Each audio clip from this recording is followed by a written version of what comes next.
Hello and welcome into this edition of the Golf Channel podcast with Rex and Lav. It's a busy week, not just in golf, but in sports in general, of course, with the Super Bowl going on in Las Vegas. The PGA Tour, of course, has its own Super Bowl party in Phoenix, biggest crowds of the year. LIV has its own party as well in Vegas, the second event of its season. The tournament ends on Saturday in Sin City, so as not to conflict with the big game. Rex, first of all, how are you? Second of all, which event are you most looking forward to seeing this week? Well, I'll be flying during the Super Bowl, so I won't be watching that, which Tough. is kind of sad, going up to Connecticut for the week. So that's not entirely true. I think when I land, I'll be able to watch probably the second half. Get to see the cool commercials, I guess. Probably Scottsdale, but I mean it's a close 1-1A, I would say, just because when I first saw the live schedule that they were going to be in Las Vegas the week of the Super Bowl, I kind of rolled my eyes, along with a lot of folks, simply because it didn't make a lot of sense. The Super Bowl has a tendency to suck all of the air out of the room. And if what you're trying to do is garner attention, which is what I would think Live Golf is trying to do, I wouldn't think the Super Bowl in Las Vegas would be the place to do that. That being said, I was talking with a writer from San Francisco last week when I was at Pebble Beach, who was going to the Super Bowl, obviously. Ron Kroichuk? Yes. And he was telling me that he was probably going to go out to the live event on Thursday or Friday. And he goes, because I didn't realize this, I've never covered the Super Bowl, but he said there aren't any press conferences for the Super Bowl on Friday. Like they're done by essentially Wednesday. And so he goes, I'm going to be there anyway. There's not going to be any Super Bowl stuff for me to write. So if they get that sort of, I don't even know what you would call it, sort of carryover attention, I think it's probably a good move. I still think logistically, you put such a burden on the entire tour, your entire traveling circus. But if you can capitalize at all on the extravaganza that is the Super Bowl in Las Vegas, then it's probably a good move. Yeah, it's a little bit of a strange strategy when you look at the first two events that Liv has rolled out. Last week in Mayakoba, it was directly conflicting with the PGA Tour's signature event at Pebble Beach, a $20 million purse. Obviously, that worked out well for Liv, and we'll get to that in a minute because of the Sunday washout, no football. They basically had the sports calendar to themselves, and now the PGA Tour's biggest party going on in Phoenix, the biggest event in all of sports, an event that obviously draws 100 million eyeballs on Sunday. Although it's not going head to head, you are at least dividing some of the attention in the exact same city. For me, at least this week, Rex, I would say predominantly focused on Phoenix. A lot of talk about the quality of winners thus far on the PGA Tour. Wyndham Clark is actually the only player ranked inside the top 50 who has gotten a W on tour this year. The chances are pretty good that that's going to change this week. Scotty Scheffler going for the three-peat. Justin Thomas, a great course fit. Obviously, he appears to be well on his way to return to the form that he's shown over the past decade, not necessarily that he showed in 2023. You also have Sam Burns, Max Homa, Jordan Spieth in the field. Two players we do not have in the field, Victor Hovland and Xander Schauffele. Victor has been a slow start to 2024 for the FedEx Cup champion, and Xander Schauffele is nursing a little bit of a wrist issue. Personally, I really like this event. I didn't love covering it, and you and I can go through our experiences with that. Why? So it's funny. So I covered it. I covered it once, and I vowed I would probably never do it again. And yet, on the other side of the coin, if my golf friends tell me, like I would say, absolutely bucket list item, have to go at least once to see the Mayhem. In a working capacity, it's tough. There's people everywhere. It's distracting. Sunday is horrible because you want to watch the big game if you're a football fan, and But yet don't you're they end writing. early? I mean, they're Well, over it doesn't. by plenty of time for the game, right? Ends at 6. It Uh, ends at 6 for a reason, because then it's supposed to be the warm up to the big game. There's almost always a playoff, it seems like, and so that's spilling over into it as well. But I do think if you're a golf fan, I wouldn't go on Sunday. I would go on Saturday and have the time of my life. I would tell every fan to go, but in a working capacity, completely stone sober, like kind of stinks. Kind of stinks. I went out there once, and it's been 2 or 3 years, and it was kind of a weird deal because we were actually doing golf today from the set on 16. And so I didn't get that experience that you got. I didn't have to fight with crowds on Saturday and Sunday. We were out of there by Friday afternoon. I will say, and I think I've mentioned this before, I understand now why Game Day on ESPN is such a good show week in and week out. Like, because the formula is, if you've got 30,000 people screaming at you, it's not real difficult to get worked up and to try to create good content and good TV, whatever the case may be. It was a lot of fun to be in the middle of that. That being said, I was really happy to get on the plane on Friday night and get out of town. And I'm sure that's the way everyone feels, whether if you are getting out of town on Friday or Sunday, just depending on how your week went. You're probably really, really happy to be leaving, simply because I don't think you could do this anywhere else on tour. And I think we've talked about this before, about the idea that other tournaments have tried to replicate this. They've tried to do it down in South Florida at PGA National. Often imitated, never duplicated. And it's not. And I get why tournament directors would look at that and be like, yes, give me that last 4-hole stretch and let me turn a golf tournament into a big party. I totally understand the concept. It works here for a couple of different reasons. They have cultivated this for decades. And I will give the tournament credit, because my guess along the way, I can only imagine some of the awkward conversations they've had to have with the PGA Tour, because the PGA Tour wanted to dial down, because that's what the PGA Tour does. It's the no fun league. Sometimes they did away with the caddy races. I remember one year Ryan Palmer was throwing golf balls with $20 bills wrapped around them, and they didn't like that. And over the years, I can only imagine every year it's just going to be a fight. The tour's going to be like, no, you can't do that. Like, no, we can't have this on this tee box. Remember Joel Damon? Remember Joel Damon and Harry Higgs got fined for their antics on the 16th green a couple years ago. And it's ridiculous in retrospect, because now the PGA Tour will use it as promotional material. Now, I think it's funny when I see a commercial where the PGA Tour is actually using the caddy races in promotional material, because you're like, you outlawed these things because you were worried that someone was going to fall down and get hurt. And that's what I mean when I say the no fun league. I don't think any other tournament would ever go to the mat and fight probably the way, like, that would be the cool story I'd like to read. Can you get on that? Because I'd love to read sort of the history of how the People's Open became that outdoor cocktail party, because it started pretty good, but it got to this as a sort of this wild evolution of this creature that the tour probably didn't like, but they put up with it long enough, and now they realize that we could probably make the most of it. Yeah, I think it's the 25-year anniversary of Tiger's Ace. Is that right? May have that 25, 27 years, whatever the case may be. It's somewhere. 27 is not a great anniversary. 25 is. No, it really isn't. But that kind of took the whole to another level. And like it's a sea of humanity.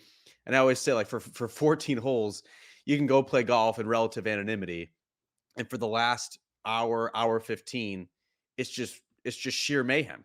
And you're just playing amid this din of white noise. And I've talked to a number of players about this. They actually prefer the setting where you do have, I think it's 20,000 people who are on the 16th hole, right? Like they're shouting at you, they're clapping, they're booing, whatever the case may be. That is actually better and not as distracting as, let's say you have 500 fans out there and you have 2 or 3 idiots who shout something at inopportune times, and kind of the rabbit ears go up and you hear that, and that can be a little, that can get players a little bit miffed. This, at least, is just a constant drone of noise. It may be unpleasant noise. It may be boos. It may be jeers. It may be cheers. Whatever the case may be, but it gets the adrenaline going. But it's not necessarily distracting, and so that's why I think you actually see players turn up again and again. We did our Golf Today roundtable on Tuesday, and Eamon asked about kind of player response to this tournament. Like, this is not a designated event anymore. There's no obligations for these guys to tune up. Obviously, this is a busy first 5-6 weeks, the PGA Tour schedule, especially with Riviera on the back end of this. There's nothing keeping these guys from skipping this event, and yet they still show up. So I think that's the biggest indication at all that they like the theater. The younger players have embraced kind of the party vibe and the party ethos, and they have no problem with it. Then again, I don't think it works basically any other time of year. Like you know what you're getting. Players sign up for it, and they know exactly what they're going to get. Well, that's the interesting way to take this conversation, right? Because that's why, if we transition now to Las Vegas and what LIV would want, they would want that every single week. In some places, it seems like they've been pretty successful at creating that. By all accounts, Adelaide last year in Australia was pretty much off the charts. Like it was this big party that they want. I was at Miami last year, and I will tell you that Friday was better than Friday in Orlando last year. Like Friday in Orlando was kind of ho-hum and boring and not much to it. I think they're heading in that direction. But to your point, it's so hard to do that every single week. What they've created in Scottsdale, I think you're right, often imitated, rarely duplicated, because you just can't overnight create this. You can build the grandstands for 20,000 people. That doesn't necessarily mean they're going to come. Like I would be curious, imagine what they could do if they really wanted to at 17 at TPC Sawgrass for the Players Championship. Like it's already a cool vibe. Like I think we talk about this every year about sitting on the side of the hill for an afternoon with your buddies, having a couple beers, making some bets about who's hitting the green and who's not hitting the green. That would be fun. Imagine if they wanted to take that one to the next level, because they could. They have the real estate, they have the interest. Like it's clearly, it has the potential to be the big party. They don't want it to do that. And so I guess my question would be, how do you take that formula if you're either the PGA Tour or LIV Golf and successfully move that from tournament to tournament to tournament? I think you're right. I don't think you can do it. I don't think most players would want to do it every single week, to be honest with you. Now, LIV does have a party hole this week in Vegas, and they've kind of adopted that a couple of times. That's not, I guess, too dissimilar to what the PGA Tour does. You don't have it every single week, but you think about the rink hole at the Canadian Open. You have the bear trap at the I guess it's now called the Cognizant Classic. You have this the snake pit and some of the grandstands around at Innisbrook as well. Like it's not necessarily the 16th hole vibe where you have 20,000 people all encased and they're making noise the entire time, but you do have a quote unquote party hole at a lot of setups. I think LIV would be actually smart to lean into that. When it comes, I think, Rex, to a bigger discussion about LIV Golf, I think this is going to be a better comparison for what sort of inroads LIV Golf has made now in this Jon Rahm era. If you look at the TV ratings from Sunday, they had significantly higher viewership for LIV Mayakoba than a year ago. And in fact, it was his largest audience yet for LIV Golf. And yet it was still just 432,000 people tuning in on the CW without any PGA Tour competition, without any football this time of year. For the sake of comparison, that 432,000 for LIV, Pebble Beach got 1.9 million on Sunday for what ended up being the final round of the Pebble Beach on Saturday. Pro-Am on Saturday. Yeah. And so I don't think the PGA Tour is yet feeling like a huge threat from LIV Golf that they're going to be siphoning off some viewers. When it did come to a little bit of news on the LIV front, we actually neglected to talk about this in the recap pod, but right before Joaquin Niemann gave his post-round interview on Sunday, the first thing out of his mouth was, "But I'm not in the majors." Kind of woofing that, he just beat Jon Rahm head to head. He just beat Sergio Garcia head to head in the playoff, and yet he wasn't in the majors. Of course, that's not necessarily true. Joaquin Niemann is in the Open Championship by virtue of his win at the Australian Open. He could still receive an invitation to the Masters. He's the best player from Latin America, even though Augusta National Golf Club hasn't necessarily pandered to the LIV folks over the past couple of years. He could still stay inside the top 100 in the world ranking. That should make him exempt for the PGA Championship. Or even if he doesn't, as we saw last year with the case of Paul Casey, Joaquin Niemann could still receive an invitation for the PGA folks as well. And when it comes to the U.S. Open, if you're not inside the top 60 in the world, you can qualify just like all the other schemers and dreamers. Rex, we've talked at large and numerous times in this podcast about LIV qualification for majors. Decisions have consequences, but now the landscape has changed. Where do you fall on this? Is it fair or foul for Joaquin Niemann to be griping about his major status? Right now, it's foul, simply because we've got some real estate. You're right. You don't know what the folks at Augusta National are going to do. They could offer him an invitation. And look, they probably aren't going to do it, given where we are in the game right now. But you don't know. I mean, look, I think Jon Rahm probably addressed this last week, that his decision was based largely on the idea that winning the Masters last year sort of gave him this runway. which sort of pushed them over the top, right? Like the whole point of this is if you have that window where you can take the money, however much money John Rahm, because I hate citing those reports because I'm always dubious because someone had a reason for letting that information get out. So whatever money he took, he did it contingent on the idea that I'm qualified for the majors. I think I read that this morning through 2031, if I'm not mistaken, Yep. or at least through you can play the Masters forever.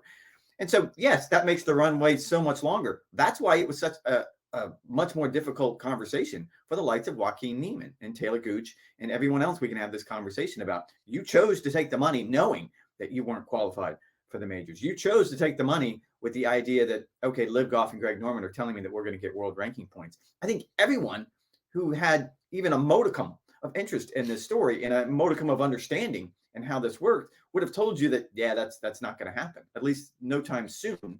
Like maybe we get to the point where you do get world ranking points, but you chose to believe that when deep down inside you probably knew it wasn't true. So this, in my mind, is there are consequences. However much money Joaquin Niemann got paid, these are the consequences to that. Do I like the idea of someone who is clearly a top 50 player, if not a top 30 player in the world, not being in the major championships? Of course, I don't. Like we can talk ad nauseum about the idea that bringing the game back together is best for everyone involved. I think we had this conversation in the post pod last week, just about the idea that I don't care how they come together, but we can all agree that having half the best players in the world at Pebble and half of them in Mexico is bad for the game. Not having a player like Joaquin Niemann is bad in a major championship is bad for the game. We're going to talk about the road back for the players in just a minute. Just to button this up, and Carlos You Ortiz did went not on. match my energy on that at all. You just totally fell flat. No, You had no energy at all on that one. No, thank you. Colt Nost, Carlos Ortiz went on Colt Nost podcast and basically suggested that they were told that they'd be getting world ranking points. And so players of Carlos Ortiz's ilk, of Joaquin Niemann's ilk, they were either clearly lied to or misled heading into their decision. Norman told them, we can't suspend you. Obviously, that did not happen. They told you that you get world ranking points. That obviously has not happened. If they were naive to the inherent risks and they did not factor that into their calculation, like, I really don't feel badly for them. When it comes to players on LIV not receiving world ranking points, at this moment, I'm kind of fine with it. Like it's a handpicked league. There's few relegation opportunities. You're playing the same limited opponents. As we talked about yesterday, there's kind of these two competitions at once, and I think that could have a little bit with the stroke play competition, the team competition. I think that could have a little bit of a bearing on what happens as well. But I've said all along, and I've been consistent on this, I do think that the major should be flexible and reward the top performers in this league, just like they do for the Japan Tour, the Australasian Tour. There's order of merits, whatever the case may be, on these various tours that are recognized by the OWGR. I think it just makes sense that when you know that you have world-class players who have chosen a different route, just be a little bit flexible. I don't know if you give them 5. I don't know if you give them 1. I don't know if you give them 3. But I would like to see some reward for the top performers at a certain cutoff receive entry into the major championships. Unfortunately, at least for 2024, that doesn't appear to be the case. Fred Ridley did not change the qualification criteria for the Masters, the U.S. Open, and the Open Championship, said to still be reviewing it. The PGA kind of always goes unofficially with the top 100 in the world, but Seth Waugh, the CEO of the PGA of America, has been pretty outspoken against LIV. And so, unfortunately, for 2024, I don't They see did that invite changing. Paul Casey last year, But they have made an exception. That's why I still wouldn't rule out the possibility that Joaquin Niemann doesn't play in all 4 majors. It may be harried. He may have to go through qualifying for the U.S. Open, but I don't think it's out of the realm of possibilities that given Augusta National's belief in growing the game, the Latin American Amateur Championship, which Joaquin Niemann either won or he was a consistently high finisher at, but he always played in it. Like, he's the best player from Latin America. And if you want to extend the reach of the Masters tournament, it probably makes sense to give him an invitation, but it would be a stark departure from all their public statements as it relates to their position on LIV. You're kind of playing both sides on this one, aren't you? You say in one breath that yes, there should be consequences for joining Live Golf and doing what you did No, because I'm saying clearly no, I'm saying no, I'm now saying you're from a saying world that they should be ranking. allowed back. So which is No, it? I'm saying from a world ranking perspective, I'm fine with them not receiving world ranking points, but I do believe there's enough good players in this league that that the majors should reward the top performers, just like they do for other tours around the world.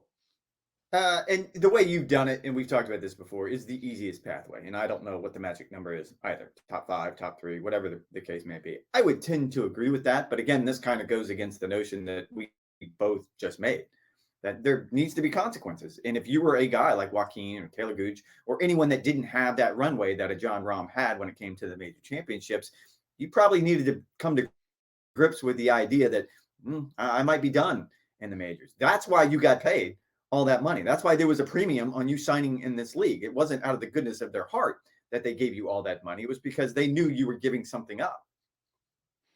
One other point, Rex, that you brought up a couple of minutes ago as it relates to the road back potentially for live players onto the PGA Tour if they can strike a deal with the Saudi Public Investment Fund. And on Tuesday in Phoenix, Justin Thomas kind of backed up what Ricky Fowler had said last week to you and others at Pebble Beach, that a handful of live players, if they were welcome back to the PGA Tour, would make the PGA Tour better, but letting them back without punishment was not necessarily something that he was interested in. JT said, quote, I would have a hard time with it.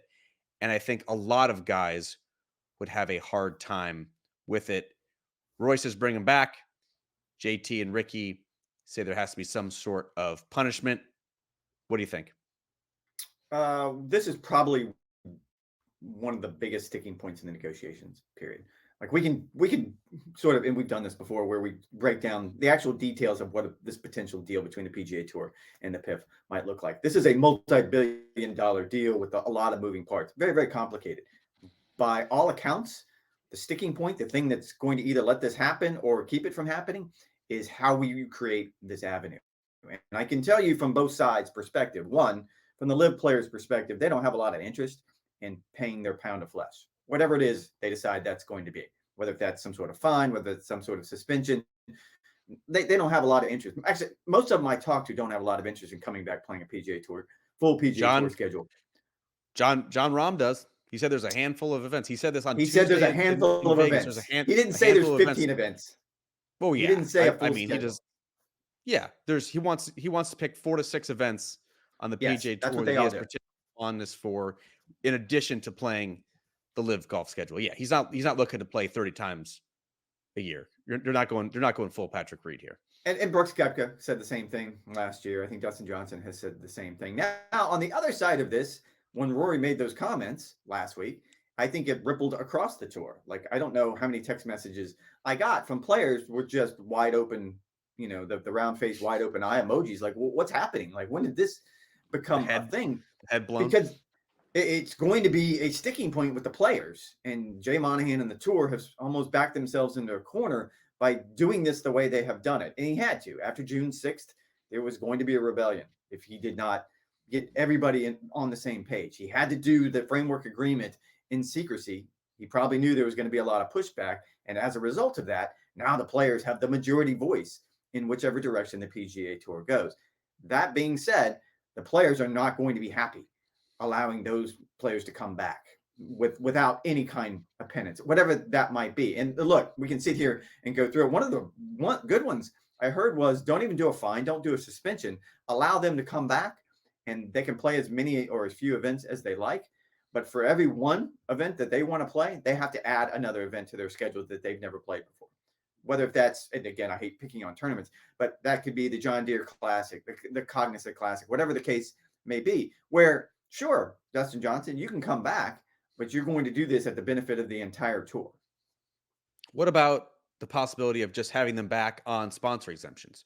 They're limited to, right now a non-member gets a maximum of 7 sponsor exemptions per year. I think that would satiate all of these live guys who kind of want to pick and choose which ones they want. It'd be obvious if you're the PGA Tour which ones you would want: the Brooks, the Bryson, the DJs, the John Rahm, the Cam Smiths in those particular fields. I think that's probably a good option. That way you're not kind of opening the gateway for everybody, but basically the ones who had factored heavily in the PIP over the past couple of years. And you could point to them being pretty consistent needle movers. I'm definitely torn, Rex, on on what to do here, and if I were a top player, what I would want, because there are two conflicting thoughts. Because if you do want the tour to be as strong as possible, then these players do have to come back, right? You Agreed. do have to welcome them back. But the holdup is that you don't want these players to come back who got paid and come back completely scot free. You know, it definitely feels like there's some sort of jealousy or bitterness or resentment if that were the case, that these players went to LIV, got paid excess of $100 million. They willfully joined a tour that was designed to destroy these PGA Tour players' place of employment. Like, I totally get that. But the converse to that is that it's not like the PGA Tour players who stayed have been impoverished by this golf civil war. Like, they're playing for more money than they ever have before. Victor Hovland, the FedEx Cup champion, he made $36 million on the golf course last year. The players now, after this new deal with the Strategic Sports Group, are now equity holders in the tour and stand to be, kind of stand to be made whole that way. Like, I don't think the PGA Tour players are worse off. And so part of me says, get over it. Welcome back if you're so determined to make this great product. And obviously now with an investment group in that, bring them, kind of hold your nose and bring them back. But I could also see the other side that's saying like, you guys try to destroy us and now we're just welcoming you back. Like, I don't have a good feeling of that on February 7th. Yeah, because you're really good at sort of dictating. Well, you just need to make this happen, and I think we can all agree at this point. Like, yes, the game is going to be better off when it's united, and I continue to believe 100% that we will get to that point, whatever it's going to look like. But put yourself in either Jay Monahan's shoes or Roy McIlroy's shoes, whoever is going to be making the decisions on this. You tell me how he navigates that.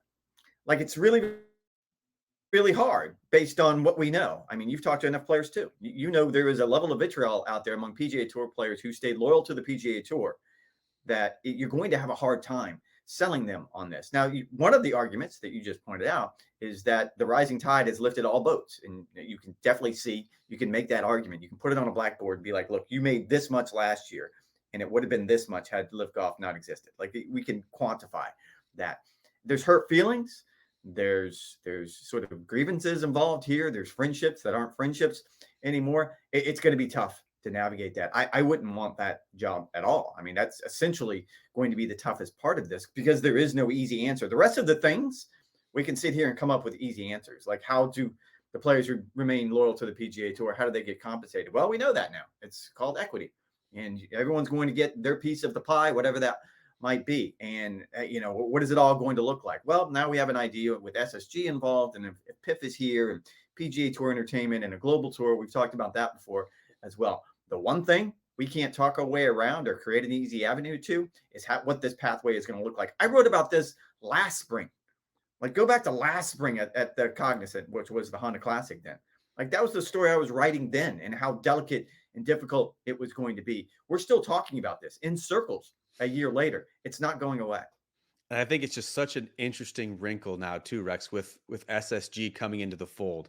If they now have the imperative to make the PGA Tour as good as possible and to now get a return on the investment, do they put their thumb on the scale and say, welcome them back? Because this is what's going to help the PGA Tour become more profitable in the future. I just think it's a very interesting wrinkle to keep in mind. Sausage Figure, go ahead. When Rory says what he says last week, to your point, what you just addressed, do you get the feeling that that's SSG talking? Could be. I mean, it feels like it. And look, we can connect dots here. And I go back to the idea that, like, some people aren't going to. He has a business relationship. He has a business relationship with Fenway Sports, and that's who's leading the Strategic Sports Group. And you can sit here and say, I think I mentioned this last week, that when he was speaking last week, I thought he was speaking as a player, a former policy board member, whatever the case may be. As I sort of digested what he said, I think he was talking as a business person, that has a financial interest in making sure that this deal comes to pass. And by this deal, I mean that PIF, SSG, and the PGA Tour all end up under the same roof, whatever that looks like. I find that fascinating. Yeah, Rory, I would He's not I would say wrong. he's a very good listener. You know, he over the past year or so, he's listened to all sides. He's listened to Johan Rupert. He's listened to uh, Yasser Al Rumayyan when they met in Abu Dhabi a couple years ago. He clearly has been a part of these board discussions over the past year. That's why his thinking tends to change so often, because he is taking in input from all sides. I'm with you. It would not surprise me at all if that's kind of the talking point in the line of thinking from the SSG folks as well. We will get answers, Rex, next week at the Genesis Invitational from Tiger Woods, perhaps the most influential board member on the PGA Tour policy board. But we didn't mention the tweet. You got to bring up the tweet. I mean, it's clearly his new apparel line that's coming out on X, formerly known as Twitter. Supposed to be unveiled on Monday. I would anticipate a press conference at Riviera on Tuesday or Wednesday. It'll be interesting to hear what Tiger's wearing, or see what Tiger's wearing. It'll be interesting to hear what Tiger is saying in regards to the future of the PGA Tour, and it will obviously, as always, be interesting to see how he is playing with the Masters now just 2 months away. I will be in Riviera. I'll be dusting off the luggage, if not covered a PGA Tour event in oh so long. So I'm looking forward to getting out there. You and I will be doing the podcast most likely on Monday. I'm guessing we'll let the Super Bowl breathe. We don't want to conflict with the Super Bowl. You know, we don't want to take eyeballs. We don't want to take listens away from Jim Nantz and Tony Romo. We know how much of a threat we could potentially pose to the broadcast. Sure, that's what it is. So we'll just give it some time to breathe, and we will go on with the recap on Monday. Before we get out of here, Rex, I know you will not be home for the Super Bowl. Are you firing up anything on the grill at least the day before? I'm going to do something next day or two before I get back on the road, as you pointed out. Won't be here Sunday, so I won't have a big day. So whatever I do is going to be boring. So I'll leave this. I'll allot my time to you. What do you got planned for the big day? So it's actually going to be a little bit hectic. My wife has crammed Super Bowl weekend schedule just to the gills. You know, we got a flag football game on Saturday. It's a birthday party. She's going to some Galentine's thing Saturday night, and then Sunday I'm actually playing in a Super Bowl scramble at Marsh Landing, my club, on Sunday morning. So that's actually going to be cutting into my barbecue time. And so I've been doing all sorts of research on kind of smoking foods ahead of time, and then holding them in the fridge, and then kind of reheating methods. And so we are having a party on Sunday for the Super Bowl. It's a little bit weird with young kids because you really can't stay for the entire game. So it's probably just gonna be a first half type of thing. So I'm doing smoked and then fried chicken wings, which I believe we talked about in the podcast a couple of weeks ago. And for the first time, I know you're a big fan of, I'm doing pork belly burnt ends. And so I'm going to Have you done smoke them them. before? I've never done them before. Oh, wow. I'm going to smoke them. I'm going to hold them. I'm going to cube them.